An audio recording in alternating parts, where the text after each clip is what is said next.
Hello everyone, Tony here bringing you a new Union Deck Arena deck profile video. Today we're going to be doing Purple Demon Slayer. As you can see, I have the Michael Jackson of the anime industry, Muzan, in hand. He is your win more finisher. He's a great card, impact 2, damage 2, but in most games you probably won't even get to play him because of how aggressive this deck is. I will preface this by saying this deck is very resource management heavy, but you have such an arsenal of resources to use and abuse that once you get the hang of it and a little like tips and tricks, it's a great deck. So hopefully this profile will help you understand the concept behind this deck and maybe make you want to try something new or make adjustments to the deck you're currently playing if you're playing it. So I'm going to start with the event cards because these cards are nothing crazy or special. It's just your 4 finishers, your 4 specials. Most decks should be playing 4 and 4, untap 2 and destroy a card 3k or less, 5k or less if Gyutaro's in play. And I wanted to just get this out the way because honestly, like, the deck does so much that I want to focus on that for the most part. Getting into it, your 0 cost, 3 Gyutaros. He is one of the 2 raid targets that we have. Currently only playing 3, may bump it to 4 if I feel like I need to see him a little more. But right now he does good. 0 cost, no effect sadly, but well, no trigger effect, but he does have the effect of active main, pay a card to draw a card, which is good because sometimes you have like excess energy or maybe you don't want to action point draw at the start of your turn and kind of see where your players are going to go. And he lets you do that. You get to skip the action point draw, play your turn. If you have the extra energy, just rest it, draw your card and get into combat. Then we're also playing 3 copies of the lower 6. This is the only other card in the deck that doesn't have a trigger effect. With sideline, you draw a card, trash a card, so this helps with the filtering in the deck. So far, pretty standard 0 cost, 2000 power, so don't be afraid to push up and swing. One of my defensive choices, although sometimes it does come into play in the offense, is Tioni. I don't know how to pronounce that. So when sidelined, you can choose a card on the field and move it to the other line, so energy to front, front to energy. Chances are it's going to be energy to front, or you can swap. So typically speaking, this allows an additional blocker, at least in the way that I use it. So he's one of the cards that you'll put in the front, like, block, and then you can bring somebody from back here up. So sometimes it might be a 2 AP Daki. Then you move up, block for her, and then she dies and brings out the Gyutaro. I'll explain that more later. But draw trigger is also really good. Pretty solid card to start. And the last 4 are 4 Rarobinis. I don't know how to say that. I just call her Daki. She's just a raid target and a namesake for the Gyutaro raid. Going into the 2 drops, we're playing 3 Yahabas. This plays a similar role as the Toini. Main phase, you switch from the rest, discard a card, and then move a card from the energy to the front line, vice versa, or just swap the cards. The importance of this, though, is that later in the game, when you start hitting your 17, 18, 19 numbers in the drop area, to move Muzan up, normally you would have to wait to the movement phase, but if you're at 19 cards, you rest them, discard a card, Muzan can be moved up then. So it also gives you the ability to do it during the main phase, which is good. And having a draw trigger effect, never hurts. And then the last 2 costs I play is Enmu. So her effect of on play, when a character sideline, draw a card, very good. You can trigger this yourself with Muzan. You can play Bloodsicle and kill something on your opponent's field and do it. And then there's little times where, like, you might, like, let's say block, and then the 3 cost of Muzan comes from life, which lets you play a card with 2 cost, 1 AP from the trash. You can play her, and because the character was sidelined, you draw a card on your opponent's turn. So she has a lot of, like, little neat tricks, and she is one of the other raid targets in this deck.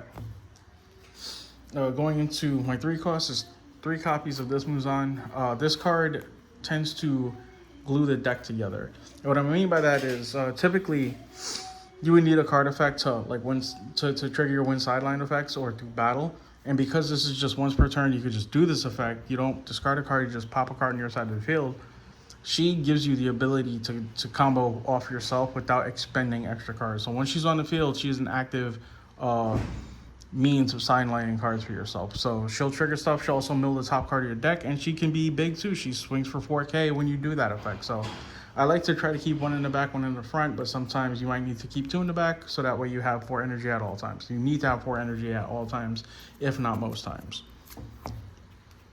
Going into it, 2 AP card, Daki. This card is the strongest, like, 2 AP cost card in the game, I feel like, because first, when she's on play, you take a Gyutaro from your trash, you play it in the front line, inactive. So you get a free attack on that turn for 2 AP. And then when she's sidelined, you get the same effect again. So realistically, for 2 AP and a Muzan, for example, you play her, play a Gyutaro up front. If you have another one in the trash, you can pop her with the Gyutaro, with the Muzan, and then play another Gyutaro up there. So it's just, she's so good. And then even on defense, she's good too, because you can play her in the front, have the Gyutaro, block with the Gyutaro, block with her, and then bring that Gyutaro back, and now you have another blocker. So this deck permits like a weird chain of blocking, and that's where the Tony comes up, where Tony, I'm gonna just call him Tony. That's where Tony comes up, and or Tioni, there we go. Like, you could block with him, move the Daki up,